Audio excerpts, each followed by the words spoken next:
If you watch my videos, you already know what I think about Western politicians and the media.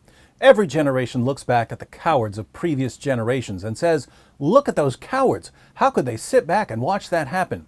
And that's what future generations will say about our leaders and reporters. But just when I think Western leaders can't possibly get any dumber, just when I think they've hit the absolute bottom, just when I think they can't possibly be any more eager to commit cultural suicide, Great Britain opens up a tall can of, we haven't even begun to show you how stupid we are, and pours it all over me. The British Home Office has posted a report maintaining that because prominent Muslim Brotherhood members in Egypt have been labeled terrorists by the Egyptian government, they may be subject to persecution by all the Egyptians who are sick to death of terrorism. Since these prominent radical Islamists may be subject to persecution in Egypt, Great Britain has decided to grant them asylum. I kid you not. The government of Great Britain has declared, if you're too radical for a Muslim country, we want you here in Great Britain. Now, the report acknowledges that the Muslim Brotherhood has called for jihad and Islamic martyrdom.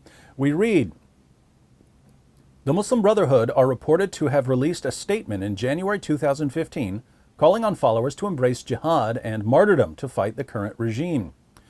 And the report grants that the degree of involvement in promoting jihad and martyrdom may be grounds for excluding a jihadi from Great Britain. Depending on the nature of the person's involvement, decision makers must consider whether one of the exclusion clauses is applicable. So even though the group has called for jihad and martyrdom, this isn't necessarily a problem for members, so long as the members can't be clearly tied to any specific attacks. That makes sense. Let's look at the policy summary. The Muslim Brotherhood has been designated a terrorist organization in Egypt, and members may be prosecuted under the Penal Code. And was there a reason for designating the Muslim Brotherhood as a terrorist organization? Could the reason be that it's actually a terrorist organization? Many senior and mid-level leaders of the Muslim Brotherhood have been arrested, face prolonged detention, while some have been handed death sentences. Thousands of members and supporters have also been arrested, particularly during demonstrations by the state security forces. Some members and supporters have been killed and injured during the same protests. And was there a reason for arresting these Muslim Brotherhood leaders? Could it be that their message and goals and tactics are detrimental to public safety and to the well-being of non-Muslim Brotherhood members? Those with a high profile in the Muslim Brotherhood or who have been politically active, particularly in demonstrations, may be able to show that they are at risk of persecution, including of being held in detention, where they may be at risk of ill treatment, trial also without due process, and disproportionate punishment.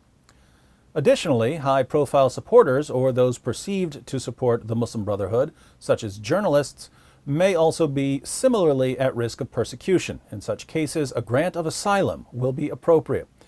So, high-profile politically active members of the Muslim Brotherhood, an organization that openly calls for jihad and martyrdom, may be persecuted by a government that doesn't want jihad and martyrdom. And that's why Great Britain needs to take them in. Got it. However, although membership of the Muslim Brotherhood is prescribed, low-level, non-political, or inactive members and supporters are not generally being targeted, and it is unlikely that they will be able to demonstrate a real risk of persecution. Each case will need to be considered on its facts. Okay, lower-level Muslim Brotherhood members probably aren't going to be persecuted, so they don't need asylum. It's the prominent members, the high-ranking members, the leaders, the radicalized journalists, i.e. the ones who specialize in promoting and inciting jihad and calling for the violent subjugation of the world to Islam. Those are the ones the British Home Office wants guiding future generations of Muslims in Great Britain. Just to be clear, I'm not against countries granting asylum to people from other parts of the world. I'm just against being unfathomably stupid about it. If the neediest people your leaders can find are members of a terrorist organization that wants to violently subjugate you, you need smarter leaders. Now that the British government is doing one of the dumbest things ever done by any government, I guess all we can do is sit back and wait for British leaders to outdo themselves once again. Maybe when ISIS jihadis finally lose and give up, in spite of everything Western leaders have done to ensure their success, the British Home Office will welcome these jihadis with open arms before they get persecuted by all the groups they've been slaughtering.